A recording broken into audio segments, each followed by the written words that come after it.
আজকে আমরা আপনাদেরকে মক্কা ও মদিনার আরও একটি পুণ্যময় স্মৃতিবিজড়িত জায়গা বদরে নিয়ে যাব। বদর মদিনা মুনাওয়ারা থেকে দক্ষিণ পশ্চিম দিকে প্রায় 150 কিলোমিটার দূরে। এই বদরেই মহানবী সাল্লাল্লাহু আলাইহি ওয়াসাল্লামের সঙ্গে কাফের মুশরিকদের সর্বপ্রথম সংঘর্ষ হয়েছিল, এক রক্তক্ষয়ী যুদ্ধ হয়েছিল, যেখানে হারাতে হয়েছিল হুজুর সাল্লাল্লাহু আলাইহি ওয়াসাল্লামের প্রাণপ্রিয় 14 জন সাহাবীকে। বদর আর 10 কিলোমিটার মাত্র। হ্যাঁ প্রিয় দর্শক, এখান থেকেই বদর শহরটি আর মাত্র 10 কিলোমিটার বাকি আছে। আজ বদর দিবস। এই বদরকে কেন্দ্র করেই মহানবী সাল্লাল্লাহু আলাইহি ওয়াসাল্লামের প্রতি আল্লাহ পাক পবিত্র কোরআনে অনেক জায়গায় আয়াত নাজিল করেছেন বদরের নাম ধরে, এবং এই বদরেই পাহাড়ের উপরে মহানবীকে সাহায্য করার জন্য আল্লাহ পাক ফেরেশতা নাজিল করেছিলেন। বড় মর্মান্তিক হচ্ছে, এই বদর প্রান্তেই হুজুর সাল্লাল্লাহু আলাইহি সাল্লামের কলিজার টুকরা 14 জন সাহাবীকে সমাহিত করতে হয়েছে, তারা এখানেই শহীদ হয়েছেন।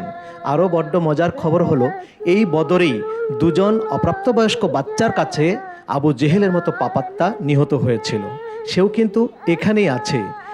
বদর শহরে ঢুকে পড়লাম। ফারুকী সাহেব, খুব ছোট্ট একটি শহর, জনসংখ্যাও তো দেখছি না, লোকজনও রাস্তাঘাটে নেই।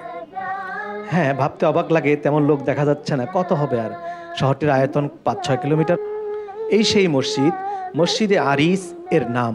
এখানেই বদরের যুদ্ধক্ষেত্রের পাশেই এই জায়গাটাতেই মহানবী সাল্লাল্লাহু আলাইহি সাল্লাম তাঁবু করেছিলেন। এই তাঁবুতেই তামাম রাতভর হুজুর সাল্লাল্লাহু আলাইহি সাল্লাম যুদ্ধের বিজয়ের জন্য কেঁদেছেন।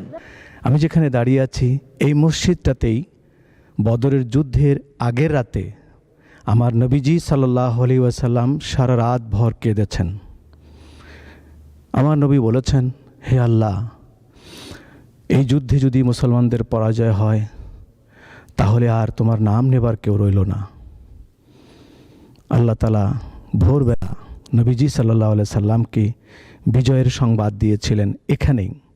এই রাত্রে আমার নবী যুদ্ধের আগের রাত্রে ঠিক এখানটায় কেঁদেছেন সিজদায় গিয়ে। সেই জন্য একটি মসজিদ এখানে হয়েছে। আজও এই মসজিদে নামাজে দাঁড়ালে সিজদায় যাবার পর অজান্তেই কান্না আসে, চোখের পানিতে ভিজে যায় সিজদার জায়গা। শুধু একটি কথা মনে করে আমার নবী ইসলামের জন্য, বিজয়ের জন্য সারা রাত ভর এখানেই কেঁদেছেন। আল্লাহ রাব্বুল আলামিন নবীজির চোখের পানির সেই ইসলামকে সারা বিশ্বে পৌঁছিয়ে দিয়েছেন, আমার দেশ বাংলাদেশেও পৌঁছিয়ে দিয়েছেন এই ত্যাগ তিতিক্ষা, এই কান্নার বিনিময়ে। সুতরাং ইসলামকে আমরা কতটুকু মূল্যায়ন করতে পেরেছি, নবীজির চোখের পানির কতটুকু মূল্যায়ন করতে পেরেছি, সেটাই আজ আমাদের বিবেকের কাছে প্রশ্ন। আমরা চলে গেলাম মসজিদ ছাড়িয়ে, হুজুর সাল্লাল্লাহু আলাইহি ওয়াসাল্লামের তাঁবুর জায়গা ছাড়িয়ে যুদ্ধের ময়দানের দিকেই চলে যাচ্ছে। এই বালুতেই যুদ্ধ হয়েছিল, শক্ত পাথরে যুদ্ধ করতে বড় কষ্ট, সেই জন্য আল্লাহ পাক বৃষ্টি নাজিল করে বালু একখানে করে সাহাবায়ে কেরামের কদমের নিচে মাটিকে নরম করে দিয়েছিল, যুদ্ধের জন্য উপযোগী করে দিয়েছিলেন। এই সেই 14 জন সৌভাগ্যবান সাহাবী বদরের যুদ্ধে শহীদ হয়েছিলেন, তাদের নাম এই পাথরেই লেখা আছে, 14 জন সাহাবী। এই সেই বদরের 14 জন সাহাবী শুহাদায়ে কেরাম যারা শহীদ হয়েছিলেন, তাদের কবর এটাই। 14 জনকে এক কবরেই দেয়া হয়েছে। এই সাদা দেয়ালটির ভেতরেই 14 জনের কবর রয়েছে। আর এর থেকে বাঁ দিকে এই সাইনবোর্ডগুলির পেছনেই একটি টয়লেট রয়েছে, হাম্মাম। এখানেই আবু জেহেল মরেছিল এবং তাকে সেখানেই মাটির নিচে গেড়ে রাখা হয়েছে। তার ওই কবরের উপর দিয়ে এখন টয়লেট চলছে। বদরের যুদ্ধের প্রান্তর হলো এগুলো, এই বালুর পাহাড়ের নিচে বালুর ময়দান, এগুলোতেই সাহাবায়ে কেরাম যুদ্ধের জন্য অবস্থান নিয়েছিলেন।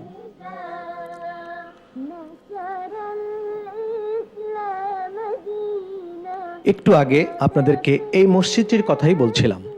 এখানেই ছিল সাহাবায়ে কেরামের শিবির। এই মসজিদের আশেপাশেই সাহাবায়ে কেরামের তাঁবু, এবং এটাই ছিল এই মসজিদটির, এই জায়গাটাই ছিল মহানবী সাল্লাল্লাহু আলাইহি ওয়াসাল্লামের তাঁবু। 17ই রমাদান বদর দিবস। এই দিনেই আজ থেকে 1500 বছর আগে রমজানের 17 তারিখে কাফের ও মুসলমানদের মধ্যে যুদ্ধ হয়েছিল। এই যুদ্ধে মুসলমানদের বিজয় হয়েছিল, কাফেরদের চূড়ান্ত পরাজয় হয়েছিল। আর তা সব কিছুই মহানবী সাল্লাল্লাহু আলাইহি ওয়াসাল্লামের দোয়ার বরকতে। মহান আল্লাহ রাব্বুল আলামিন ভোর রাতের দিকে রসুল পাক সাল্লাল্লাহু আলাইহি ওয়াসাল্লামকে খুশখবরি দিলেন। ওয়ামা জাআলাহু আল্লাহু ইল্লা বুশরা লাকুম ওয়া লিতাতমাইন্না কুলুবুকুম বিহি ওয়ামা আন-নাসরু ইল্লা মিন ইনদিল্লাহিল আজিজিল হাকীম। এই পাহাড়ে নাজিল হয়েছিল আল্লাহ পাকের ওয়াদা মোতাবেক ফেরেশতারা। যুদ্ধ হয়েছিল এই ময়দানে। আল্লাহ বলেন, إذ تقول للمؤمنين ألن يكفيكم أن يمدكم ربكم بثلاثة آلاف من الملائكة منزلين। আল্লাহ পাক 3000 ফেরেশতা এই পাহাড়ে দিয়ে সাহায্য করার ওয়াদা তার রাসূলের সাথে করলেন। সুধীমণ্ডলী, আধুনিক আরবের সব জায়গাতেই বিলাসিতার ছোঁয়া, কিন্তু এখানে এসে থমকে দাঁড়াতে হলো। বদরের যুদ্ধের শহীদানদের মাজার শরীফ রক্ষণাবেক্ষণের জন্য রসুল পাক সাল্লাল্লাহু আলাইহি ওয়াসাল্লামের নির্দেশে কিছু সাহাবায়ে কেরামের বসত বাড়ি এখানে গড়ে উঠেছিল। শুষ্ক আবহাওয়া ও খরতাপের দেশ, বৃষ্টিপাতের হার খুবই কম, কাঠমাটির ঘর শত শত বছর ধরে দারুণ দুঃসময়ের সাক্ষী হয়ে দাঁড়িয়ে আছে। পৃথিবীর শ্রেষ্ঠ মানুষগুলো, নবীজির সঙ্গে যারা বেহেশতের শ্রেষ্ঠ জায়গা পাবেন, এই জরাজীর্ণ মৃত্তিকা কুটিরগুলো তাদেরই বাসস্থান।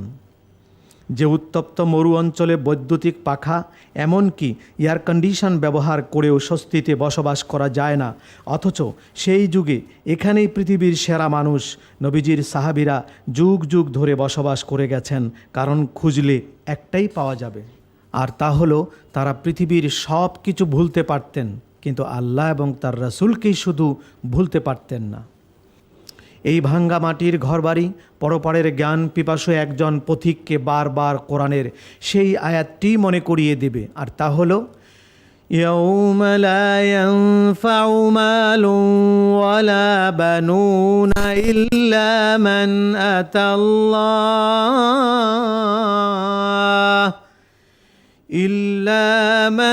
আতাল্লাহ বিকলবিন সালিম وأزلفت الجنة للمتقين।